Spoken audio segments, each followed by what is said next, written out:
This CBS 17 Sports Extra is presented by Honda Dealers of the Carolinas.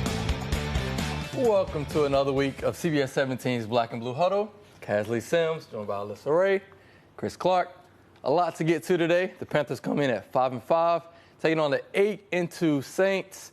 Kyle Allen last week was forced to throw 50 passes, 4 went to the other team, but hey, you live and you learn.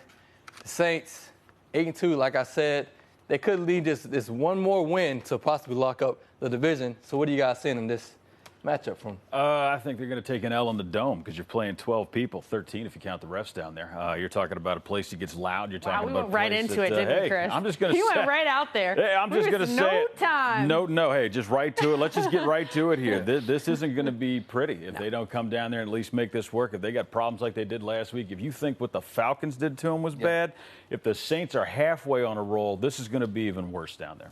Yeah, and it could be a wake-up call for them. We saw what happened to the Panthers against the 49ers, and they came back and beat the Texans the next week.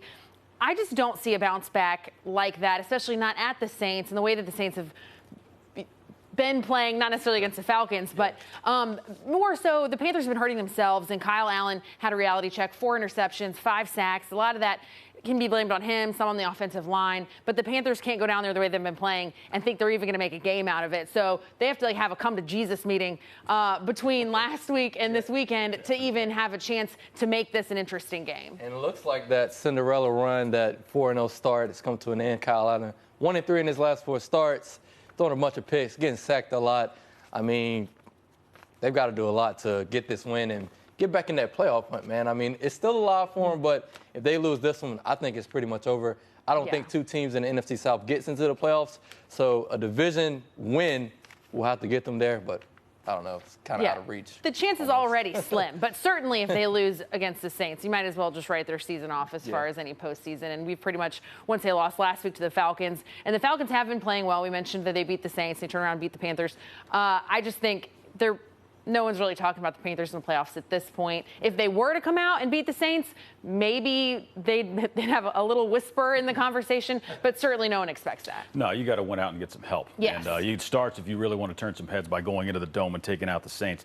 Kyle Allen's been under pressure, been getting hit a lot, been forced into making some decisions, and if the line doesn't do a much better job than they did last week, then Kyle Allen's going to be wearing Cameron Jordan as a backpack the entire game. I mean, there's just no other way to say this. I mean, they get pressure up the middle, they get pressure on the sides, and they force great quarterbacks to make bad decisions. Kyle Allen is serviceable right now, and there's more tape on him, which is why you're seeing people start to scheme and figure him out.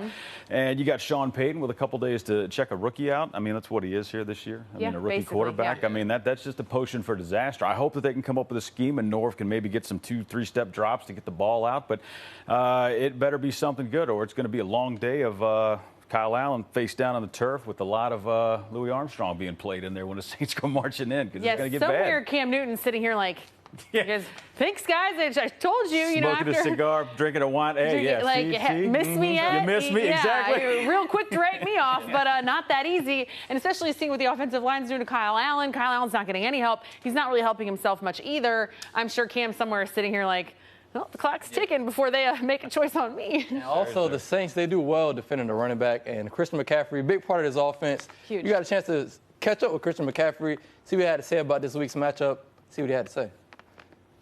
A guy like Christian McCaffrey, I think he's probably, the second closest thing to AK. The way he's able to shift and motion out of the backfield, the way he's able to make guys miss in the open field, that alone is special. So that's something, again, that we've noticed, and we'll have to stick to all of our details. They really need this win, and we also do too. We want to make sure this is a division game, and we want to lock down the division as soon as possible. So we know they're gonna come in firing. They're definitely gonna be desperate, but we're gonna be ready for them. You could say it's very similar to the position we were in coming off of last week. Where you lose one at home, and you didn't play your best football, obviously, and there's a lot at stake. Listen, these are divisional games. They're we're fighting to win the division. They're fighting, to be in contention as well. No secret McCaffrey leads the league in rushing yards, but he's only one person. He can only do so much to carry this team. Yeah. It's interesting. The Saints, they do a pretty good job of handling the running game, but they do a great job of stopping running backs catching passes out of the backfield. And that's where, I mean, that's half of his game right there. So you better be able to get the other half to step up, and I'd be interested to see what happens on Sunday. Yeah, and you see the Panthers, they still lead the league in sacks. They got to go up against a pretty formidable offense, Drew Brees, Mike Thomas, who is virtually unguardable. In fact, his Twitter handle is "Can't Guard Mike," which you actually can't guard this man. What do you think the Panthers need to do this week to maybe slow down that Saints offense a bit? I think you need to get somebody right on the line of scrimmage as close as I am to you and just harass the crap out of them all day. And over my shoulder, you need somebody like Eric Reed just in case something does happen. And just make somebody else beat you. Make them find some other part of the gumbo mix down there that will be able to beat you, and don't let Mike do it. Yeah. Michael Thomas leads the league in receiving yards. He has more than 1,100. This is going to be up to the DBs. They're really going to have to do their job and cover him. And there weren't as many takeaways last game as there has been in the past, and they really need to step it up. The secondary needs to try to get those takeaways and bring it to their advantage, because I think the Panthers' offense just isn't really doing it all for them. The offense is not going to win this game. They're going to need some help from their defense, and that means covering Michael Thomas. Yeah, I agree. So, one question. How you guys' fantasy football teams doing? Terrible. Still terrible. Still terrible? Thank you for asking. I'm doing all right. Playoff season is almost upon us. So every week, we got your 3 guys that you need to start. 3 guys you might want to sit on the bench. It's your weekly start them and sit them.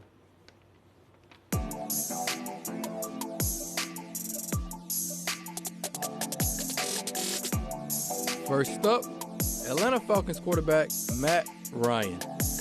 Matt Ryan has put up a few bad games this season, but a midseason switch has clicked for the veteran quarterback. His Falcons have taken down the Saints and Panthers in consecutive weeks, and he's put up 18 fantasy points in both contests. This week, he gets the Buccaneers defense that I've been picking on all season. Since both defenses for these teams are bad, I'm expecting a shootout of some sort, with Matt Ryan being needed to put together all of the legwork. The Bucs' run defense has been a very good unit this year, and there is uncertainty in the Falcons' backfield, putting more of an onus on Ryan. Don't know what the Falcons are planning to do for the rest of the season, but I assume trying to win is part of it. Look for Ryan to torch the Buccaneers defense, allowing the second most fantasy points to quarterbacks this season. Next up, Pittsburgh Steelers running back Jalen Samuels. J-Sam, my guy! The NC State product will likely get the start this week as James Conner deals with injuries. This start couldn't have come at a better week for the versatile back, as the Steelers will meet the Bengals in the AFC North matchup. The Bengals defense has allowed 12 total TDs and the 5th most points to opposing running backs this season, so this game will be all about Samuels seizing a perfect opportunity. Samuels has had 4 games this season with at least 10 total touches and has at least 14 points per reception points in 3 of those games. The Steelers will likely be without top wide receiver Juju Smith-Schuster, so the plot thickens for an awesome game for J-Sam. Last but not least, Seattle Seahawks wide receiver DK Metcalf. I expected the Eagles secondary to get torched last week against the Patriots and Tom Brady, but that was not the case. Enter MVP candidate Russell Wilson, who has been on a tear and has a behemoth of wide receiver and DK Metcalf at his disposal in a key matchup for Seattle. Seattle has dealt with injuries to the offensive guys, but Metcalf has been a mainstay in this offense. The Eagles defense has allowed the 4th most fantasy points to opposing wide receivers this year. Many won't be on DK this week due to plenty of other wide receivers having great matchups, but if you're looking to set yourself apart, DK is your guy.